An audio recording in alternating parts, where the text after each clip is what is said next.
See, I feel so sad for that.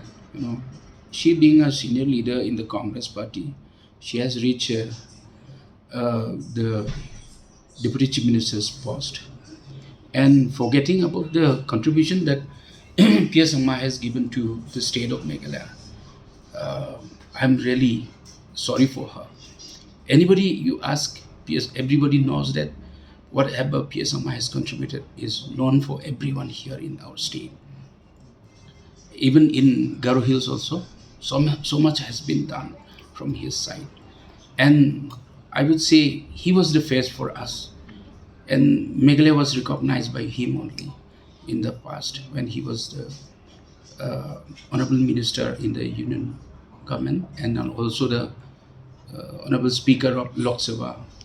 And he has discharged these duties so diligently and so efficiently, for which still uh, Delhi has recognized, and even the world has recognized his leadership.